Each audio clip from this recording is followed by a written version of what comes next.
Alright everyone, now we have to talk about the J6 committee, J6 footage, Tucker's release the other day, etc. Link in the description, archived of course, a stunning admission by one of the heads of the J6 committee, Benny Thompson.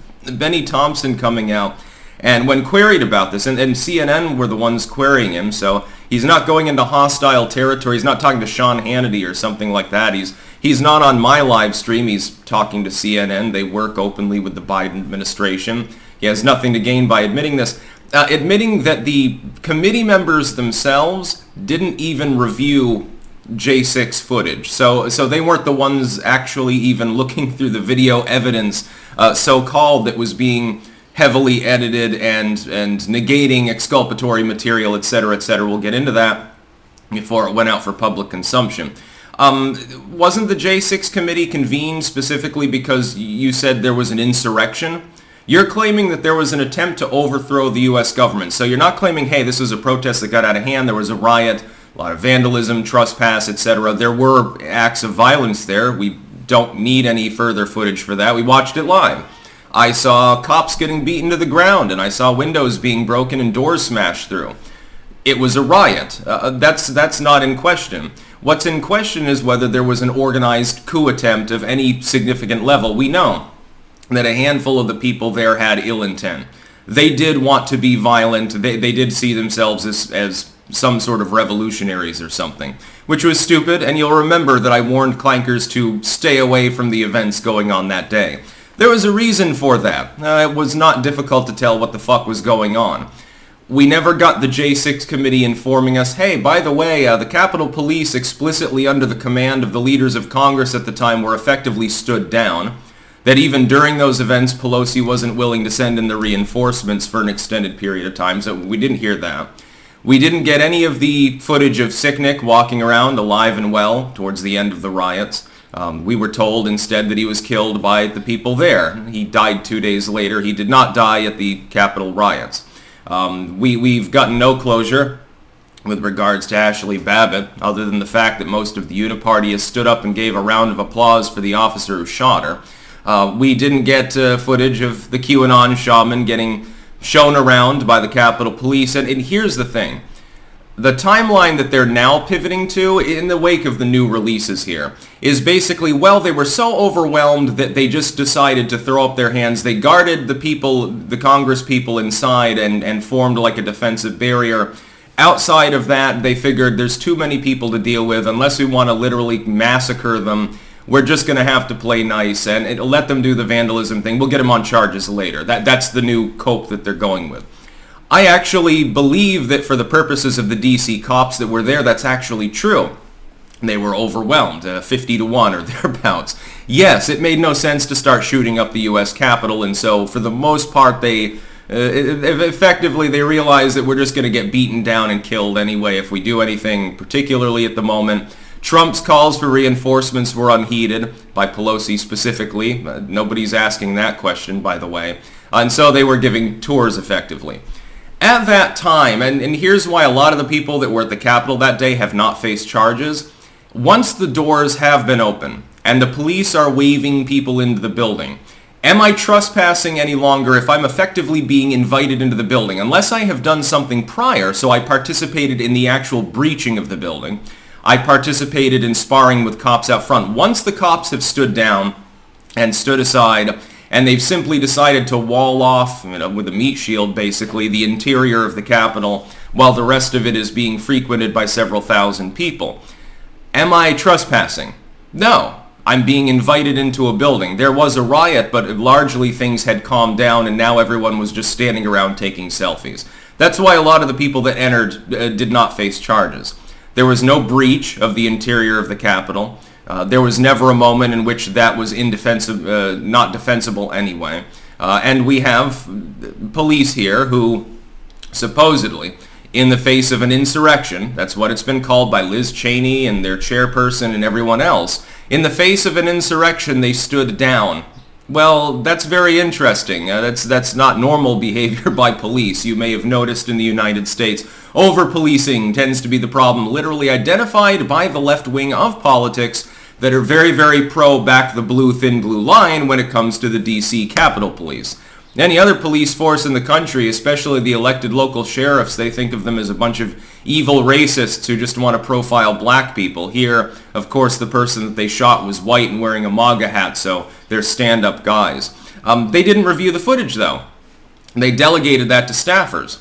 So the J6, I suppose it's to create plausible deniability. They're like, okay, look, we know that there is exculpatory material here. We're being hyperbolic. We're crafting a narrative of insurrection and coup that's not even real.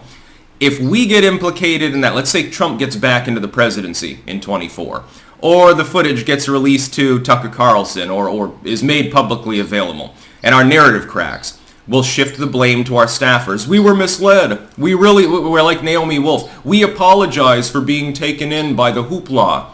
We thought we were doing our job. We never bothered to look at the footage, though. We've decided to fire a few staffers that were selectively editing things. They never let us know about this other batch here that shows a bunch of people peacefully milling around as though those pictures and pieces of video weren't being live broadcast by 100 fuckers inside of the Capitol, so that we have all angles of basically everything that went on that entire day. From the outside to the inside, from the moment that Trump's speech blocks away ended and the march to the Capitol began, we have everything. Literally everything. But we're being told not to believe our eyes and ears. We're being told to believe that initial pre-constructed narrative that was meant to be hyperbolic and politically angled. It's not meant to display the truth to the American public. The truth is that there was no insurrection that day. There was a riot. There were acts of violence. Some people died. Notably, a couple of protesters actually dying on that specific day as opposed to dying later on of potentially unrelated things. Sicknick died of a couple of strokes. You can chalk that up to on-the-job stress. Well, I mean, he got so shaken by this insurrection that he dropped dead. Can you prove that? Would you be able to actually prove that and get damages under nominal conditions? Probably not. You wouldn't be able to. But finding out that they didn't even look at the footage in large part themselves and delegated it to unelected third parties, when you're talking about something as important as a goddamn coup at the U.S. Capitol, no doubt, the literal breach of the U.S. Capitol building, you can't be bothered to spend a few hours watching footage and finding out what the fuck happened before forming your opinion based on what staffers are cutting apart? Look, who do you think are hired as staffers by a group of Democrats and a couple of rhinos like Liz Cheney or Kinzinger? Who are they likely to hire as staff? People with TDS. Even if there was no explicit command to spin the material, of course they're going to end up finding the juicy stuff that pieces together a narrative that's counter in part to reality. We can condemn the riot at the Capitol and say, look, smashing out windows and beating on the cops is not good. You shouldn't be doing that. And, anyone there that had a revolutionary fervor and actually thought they were going to incept a literal revolution, they have something wrong with them. But it's not an insurrection. Most of the people there took selfies. I noticed they had more respect for the U.S. Capitol than all of the Summer of Love leftoid protesters had for the White House or the Senate buildings, etc. during those protests, which were also riots. Again, they're not insurrections. The fact that a bunch of BLM thugs and Antifa members decided to go attack Secret Service outside of the White House, driving it into lockdown mode, was never conceived of as being an insurrection. They were burning businesses along the way, you'll remember. So why cast this off as one? It was much more peaceful than those riots were. Not saying that it should be excused for having happened. Well, it's not an insurrection. That's a fairly legal definition. And it doesn't mean, hey, people we don't align with politically decided to break some windows and trespass. Most of the charges, if you look at them, trespass, simple trespass, vandalism, destruction of public property, simple assault, things like that. These are misdemeanors. These aren't even felonies that 9/10 of these people are facing. Those that are, go ahead and proceed. A lot of people, if you're in on a trespass charge and minor vandalism and you've been held in solitary for 6 months, I mean, technically you've got time served at that point. Once they finally bring you in and put you through the kangaroo court system, where they threaten to aggravate your charges if you don't plead guilty, take the knee, apologize, and wubber profusely, cry all over yourself with snot dripping down like a fucking baby, and then say Orange Man bad. It's almost like a struggle session, too. It's very much Soviet or China style. You're forced to admit how terrible everything was that you did, how terrible your leader, your wannabe coup leader, Donald Trump was, and then they'll let you go after torturing you, effectively. To the point where they're investigating again into the DC jail conditions. Do you remember last year when the U.S. Marshals investigated and forced them to take a bunch of these people and transfer them because the prison was so goddamn overcrowded?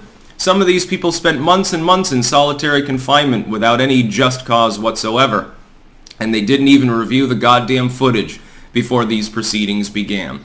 That's rather, I think that they abandoned their responsibilities. That's about all. Peace out.